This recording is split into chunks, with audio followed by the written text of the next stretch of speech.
Hello students, now the last component in module 5 of green energy, that is in the subject energy engineering, we will see the zero energy buildings.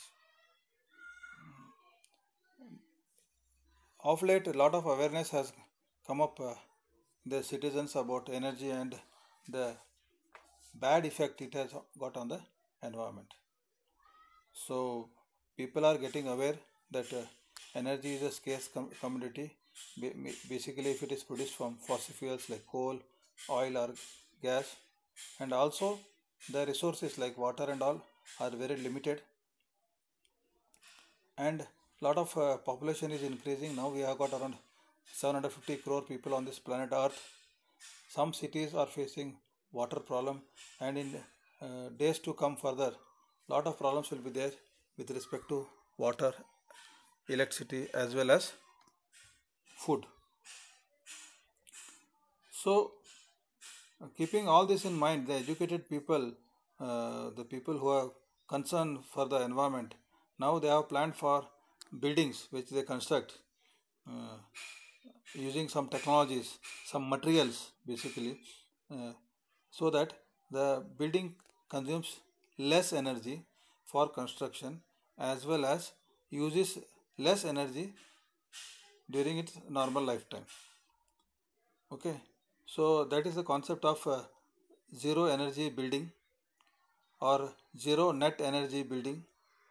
Why you call zero net energy means you may take some energy from the electricity grid, but because you are having your own solar plant on the rooftop, you can supply the energy to the grid also, so that it becomes zero net energy building. Okay, net zero building or zero carbon building means the total amount of energy used for building on an annual basis is roughly equal to the amount of renewable energy created on the site, or in other definitions by renewable energy sources elsewhere. See, either you can have the solar plant or small wind turbines on the rooftop, or you can have that somewhere else also, but ultimately the building is not consuming, net energy consumed is zero. Okay, whatever it is consuming, it is producing by itself either on a rooftop in its area or in some other area. So these are known as zero energy buildings. These buildings consequently contribute less overall greenhouse to the atmosphere than the non-zero energy buildings. They do at times consume non-renewable energy and produce greenhouse gases. When sun is not there, during rainy season, there is no solar is not working, wind is not working, then you will take the energy from the grid. Okay, but at that times they reduce the energy consumption and greenhouse gases production elsewhere by the same amount. So it can be generated, the renewable energy can be generated on the rooftop or in the same premises or in a different premises also. If you have got land somewhere else, you can produce somewhere else also. So it was approved and implemented by the European Union and other countries agreeing to zero energy buildings. With the goal of having all buildings, I think by this year 2020 they want to have zero energy buildings. So it was initiated by European Union. So how it is possible? It is possible by using, as I said, construction technologies and techniques. See, suppose we are living in the Konkan region, Karwar, Goa, they come under the Konkan region. There you got lot of laterite stones. So instead of using some brick, burnt clay brick or some cement bricks which have to be transported far off from places, you can use a local available material.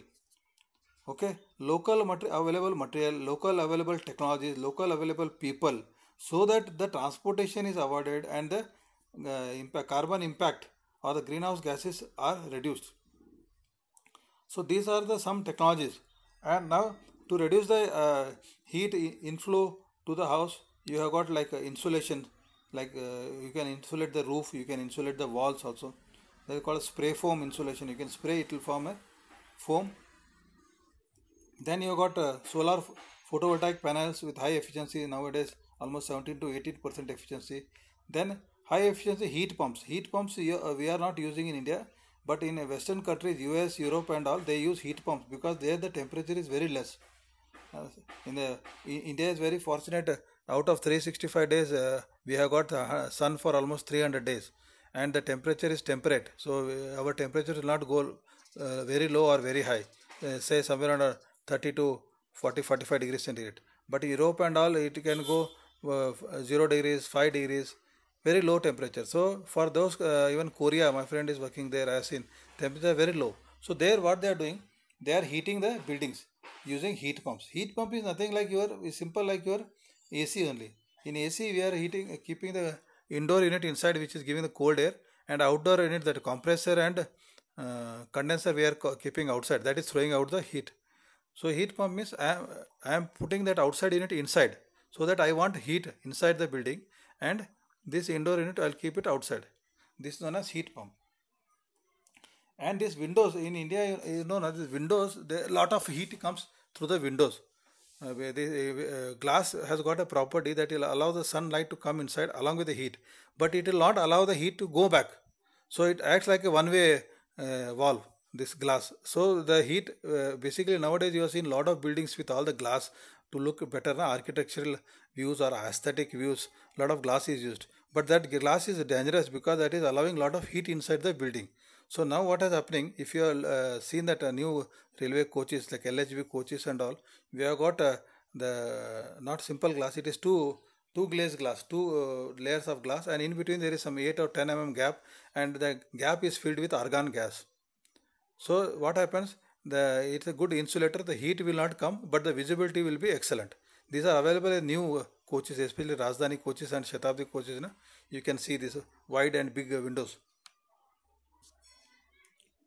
So these innovations have been significantly improved by academic research, which collects precise energy performance data on traditional and experimental buildings and provides performance parameters for advanced computer models to predict the efficacy of the engineering design. So when a building is being built, in the design stage only, now you can see, you can have a nice design, you can see what is the energy consumption post occupation. These all studies can be undertaken using computers. So you can have zero energy building or zero energy campus like colleges, also institutions. You can have basically. So we are talking about saving of resources like energy, water and waste. Even nowadays people are now converting waste to wealth, waste to energy. So these concepts are like solid waste management. It comes under that solid waste management. So now people are trying to reduce their carbon footprint also by avoiding these fossil fuels and going for renewable energy. Carbon footprint means how much carbon I am generating in my lifetime. That is called as carbon footprint. So we are trying to reduce our carbon footprint of individual as well as the buildings. And solar energy as one technology, low double glaze or triple glaze windows, then insulation of the building is one more technology. Heat pumps is one more technology. Instead of furnaces, without heat pumps means you will use furnaces, and furnaces will use fuel, that is fossil fuel. So though the cost of the building will be slightly higher, some 5 to 10%, but the energy consumed will be lower. So the recurring bill will be less, monthly recurring bill will be less, but the initial cost will be high. And thus the building owners will be isolated from the future energy prices. Now let us look at the final stage, that is the advantages and disadvantages of zero energy buildings. Then more uniform temperature inside, and you will have energy and austerity, means less you will use. Total cost of ownership will be less, monthly bills will be less, and in case of blackouts, grid failures and all, blackouts will not be there because you are generating your own electricity. More reliable, then contribute to the benefits of the society, like providing sustainable renewable energy to the grid and reducing the need for grid energy. Like basically in areas which are not connected by grid and all, far flung areas, there this grid energy building or zero energy buildings will be very advantageous because we don't have any dedicated supply of grid. The disadvantages are definitely the cost will be high, and you require skilled people to design the building and construct the building. And this photovoltaic cells also they are slightly expensive, but now the price is going down. And sometimes what happens during peak time, uh, you still require grid power. Dependency will be there on the grid power, as I said, in the monsoon season and all.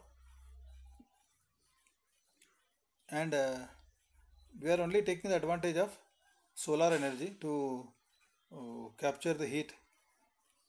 But sometimes what happens, you will not have sun, then you have to rely on the grid power. So this was all about the zero energy buildings. Thank you.